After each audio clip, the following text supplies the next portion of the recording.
This week in the parish of bourses and market structure, JamStockEx powers ahead while ICE posts signed numbers once again, while Expansive makes a second acquisition in a month. LSEG reckons it's on target to achieve whatever it thinks is a target for Refinitiv. Well, we're not sure anybody believes this. And Coinbase appears to be cracking.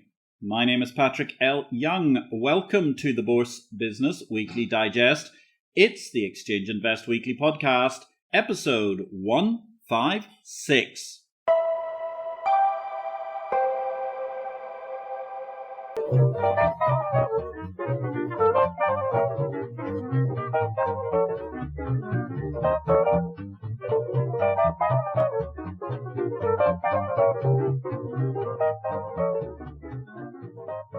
Good day, ladies and gentlemen. Welcome to this episode 156. What a pleasant Alfa Romeo that was back in the day. This is a very brief reduction of highlights amongst the key headlines from the week in market structure. All the analysis of the many events and happenings from the past 7 days can be found in Exchange Invest's daily subscriber newsletter, the unique guide to the bourse business sent daily to your inbox.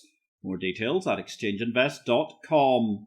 The alleged BTCE operator Alexander Vinnik is now in US custody after being immediately extradited from Greece after proceedings concluded there last week, while the Robinhood CEO Vlad Tenev dismissed the possibility of his firm Robinhood being acquired by Charles Schwab or the crypto exchange FTX, or indeed anybody. "We'll do the acquiring," he said boldly. That led me in Exchange Invest to wonder, what if, say, both Robinhood and FTX don't survive? That might amount to #blue sky thinking.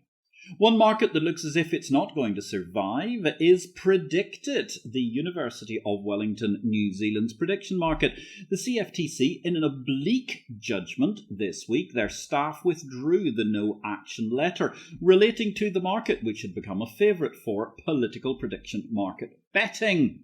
Meanwhile, the London Stock Exchange boss, out of his depth, Dave Schwimmer, and I agree on something. We should teach about the City of London at school. Teaching pupils about the financial world in schools could unleash a new generation of investors, according to the chief executive of the London Stock Exchange, noted This Is Money this week. We cannot agree more with this excellent sentiment. Classical education is good, STEM highly useful, but the abject lack of real-world skills taught in schools are a hindrance to bringing children into adulthood in the modern age.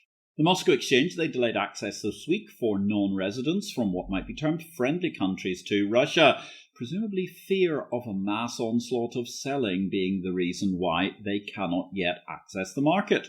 Meanwhile, a bit of an onslaught in Sri Lanka. The new president, Ranil, questioned whether the Colombo Stock Exchange was a valid platform for state-owned enterprises to be privatised upon. The reason being, is the market rigged? As President Wickremesinghe himself said, either you all must change or we put up a new institution. I don't want any more arguments on that. If you have to use the present stock exchange, we must all be satisfied that it is neutral and benefits all. One market that is absolutely neutral and benefits all, right across the continent of Europe and beyond, is Sweden's junior market. First North, we interviewed Erja Retson as IPO-VID guest number 54, where we discussed her platform from First North to infinity and beyond. And indeed, this week, the Financial Times gave a glowing tribute of Erja and her team's magnificent work under the headline, Sweden's Junior Market Becomes Europe's Hottest for Growth Stocks. Congratulations, NASDAQ, Erja Retson, and the entire team. There's only one daily news source for the business of bourses, Exchange Invest, the exchange of information. Exchange Invest publishes the daily digest of everything in the market structure industry around the world in a user-friendly email briefing format from Monday to Friday. With additional pith by former Exchange CEO and long-standing fintech pioneer Patrick L. Young, yes, that's me, Exchange Invest is the unique one-stop shop for the daily news in markets, market operators and related functions. Exchange Invest is available to subscribers at $200 per user per year or currency equivalent. You can get more details at exchangeinvest.com or email me, patrick@derivativesvision.com. In results this week, it was a frantic week for results. We're only going to give you edited highlights this week because all the detail was in Exchange Invest Daily, the newsletter no person can afford to be without in capital markets and market structure. For the sake of this podcast, here are the edited highlights, but don't forget you can sign up for a free 30-day trial to Exchange Invest. Just drop us a message, DM us on social media, or contact us via exchangeinvest.com. ICE reported strong Q2 2022, despite many voices beforehand thinking that things were going to look weak. Volatile markets drove up trading volumes and helped the overall profitability to grow during the course of the year. Operating income up 9%, adjusted operating income up 12%, an operating margin of 48%, and net revenues up 6% year on year. Pretty helpful for a behemoth, and as ever, some great words of wisdom. Jeff Sprecher himself in the results call discussing their expansion into the mortgage market. It's odd to me that you can buy a completely consumable good. You can buy toothpaste on an online platform, and when you go to checkout, it'll ask you if you want to buy now and pay later, knowing that an algorithm underwrote your credit against no collateral, and yet it takes almost 2 months for somebody to refinance a mortgage in a house that they live in, that has a foundation that's in the ground, that has an address that you can see from space, that is part of the Maslow's hierarchy of need of safety and security, and will be abandoned by that person the last thing they do. And yet, an existing mortgage, talking to their bank, takes 2 months. Wise words from Jeff Sprecher there, and very good reason why the conventional banking and mortgage business is in chaos. Indeed, if that isn't a perfect example of why fintech improves the world, and how the analog world needs a kick in the soft underbelly towards, well, we might call it capital market revolution, I don't know what is. As always, the Jeff Sprecher and Friends quarterly masterclass was unmissable alongside another set of very sound results from the entrepreneurial behemoth of ICE. Elsewhere, Thomson Reuters reported Q2 results and, oh, the irony of this, Thomson Reuters complained that their bottom line is being dragged down by the London Stock Exchange groups being subject to Refinitiv's Stockholm Syndrome. If LSEG had a coherent board, this would be the ultimate moment of shame for the wide-ranging vertical silo Zav built, which the odd one has proceeded to place in a corporate coma. Nonetheless, the LSEG were making claims that their Refinitiv costs and savings are on track. Rumours the LSEG have replaced their agitprop team with operatives formerly assisting with Russian military PR for the Putin invasion of Ukraine could not be verified as we race to record this podcast. However, if you believe LSEG and you have any RFPs going for bridges, we have inventory to offer you.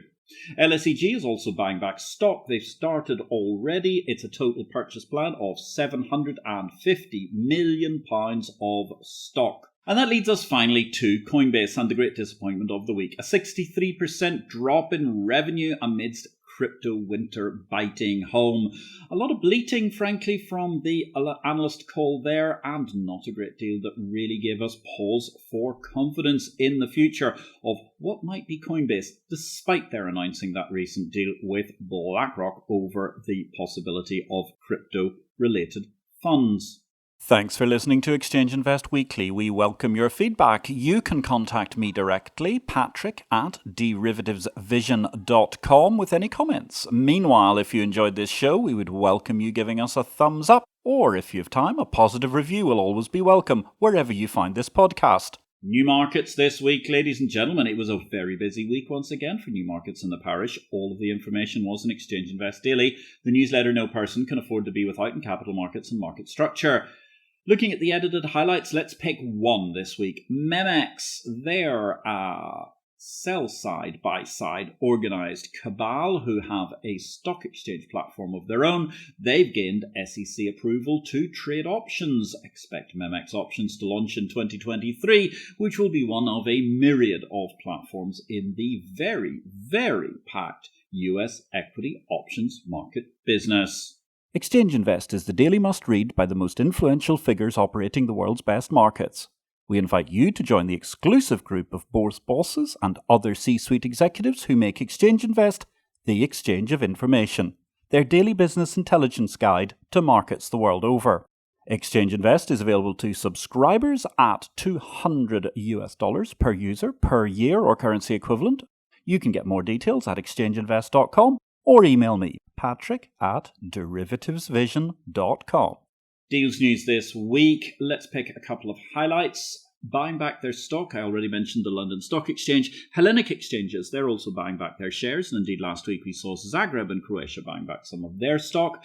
Expansive led the deals this week. They're acquiring Evolution Markets, expanding their environmental market infrastructure. That, of course, is a very interesting way that they're spending their recent funding from Blackstone, who invested $400 million earlier in July. And it's now driven a second deal, the first being Expansive acquiring APX at the start of August.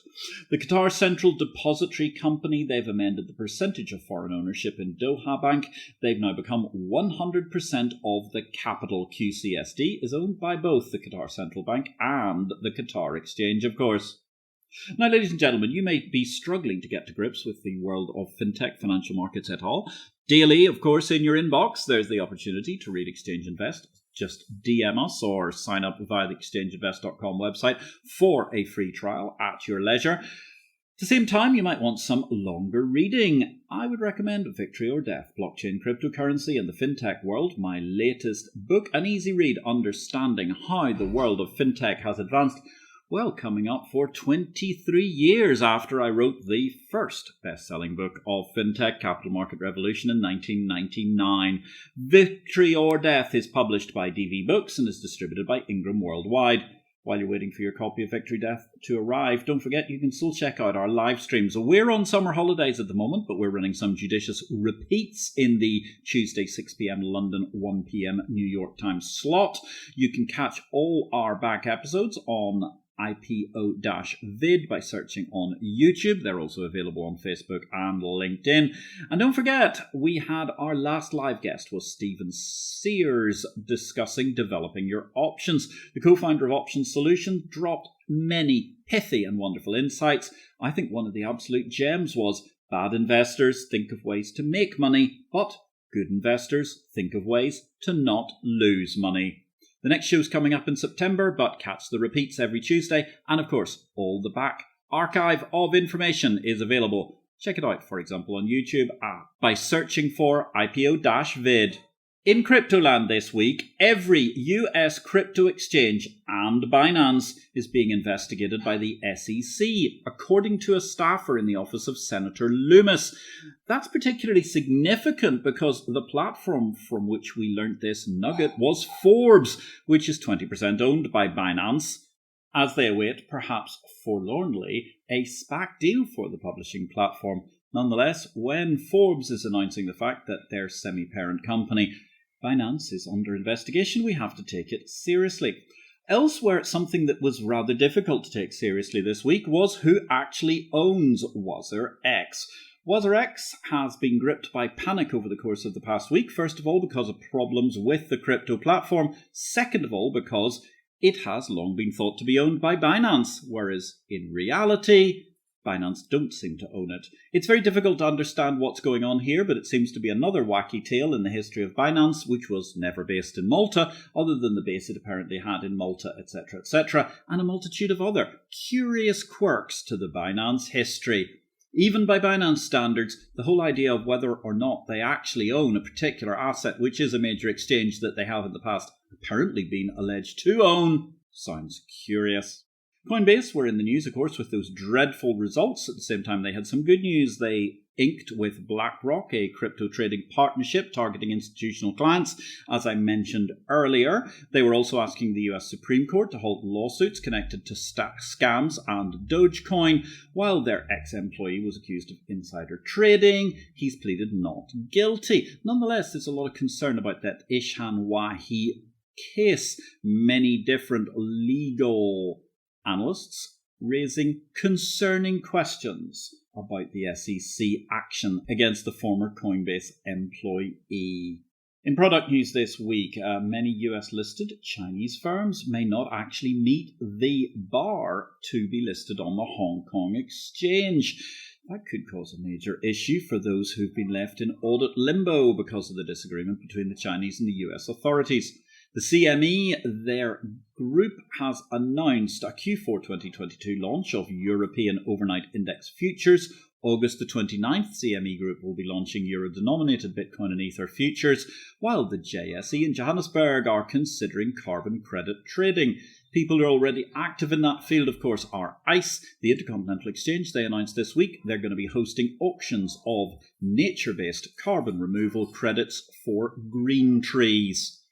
Over in Moscow Exchange, they've started trading bonds with Chinese yuan settlement at the same time as they've announced that they will no longer be trading in Japanese yen.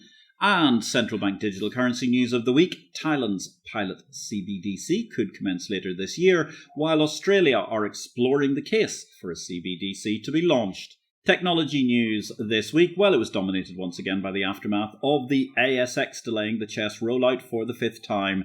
It's the users who are paying, noted the Australian Financial Review. In this tragic fiasco where ASX and DAH look horribly mediocre, the good news is that we may have only another 18 months or so to go of this brand crucifying market confidence shattering negativity brought on by the ASX's own stubborn management and abject incompetence. Or indeed, we might have 18 months to go until the next delay is announced, presumably. Regulation news this week, the SEC is proposing rules to improve clearing agency governance and to mitigate conflicts of interest. As ever, the voice of reason fell to Hester Peirce. This proposal is puzzling for a number of reasons. First, in 2016, when the Commission finalised rules establishing standards for a subset of clearing agencies, it expressly rejected the suggestion from several commenters that it impose a director independence requirement. Career Path news this week. Mohammed Farid has been appointed as interim chairperson of the Regulatory Authority for Finance, the FRA, in Egypt. That sees him moving on from a very successful chairmanship of the EGX, the Egyptian exchange, over the course of the past 5 years. Ahmed Abdel Rahman, the vice chairman of the EGX, was named acting chairman in the meantime. Also news in Career Path this week, Kevin Wolf, the CEO of Euronext FX and Euronext US, is leaving the group to pursue external opportunities. All the very best to Kevin. I wish him well with his next endeavour. Meanwhile, in Big World, word reaches us that for the first time since 1847, a shark attack has been reported in British waters with an injured snorkeler being rescued by the Coast Guard. The lady has only relatively minor injuries and is expected to make a full recovery. Nevertheless, it's worth reflecting. This is the first shark attack in British waters since the year that saw the first publication of the "Why did the chicken cross the road" joke. Samuel Colt sold his first pistol to the US government. Verdi's Macbeth premiered at Teatro della Pergola, Florence. The first Carlsberg beer was brewed in Copenhagen. And Emily and Anne Bronte published Wuthering Heights and Agnes Grey, respectively. A woman is bitten by a shark in UK waters for the first time in 175 years. It clearly leads to only one question. When will the indignities of Brexit end for the UK? Meanwhile, in their latest You Can't Make This Up outpouring, the Bank of England have issued a blog post, Crypto Assets, the Metaverse and Systemic Risk, on their Bank Underground blog. This cautions that the Metaverse could lead to systemic risks for the financial system. Gosh, thank goodness the old lady of Threadneedle Street remains such a watchful and wise steward of inflation in the British economy and of the pound sterling. And on that mysterious and magnificent note, ladies and gentlemen, this is Patrick L. Young, creator of Exchanges and Markets, publisher of Exchange Invest, the Bourse Business Daily newsletter, wishing you from a noisy, sunny, hot Valletta to have a great week in blockchain, life and markets.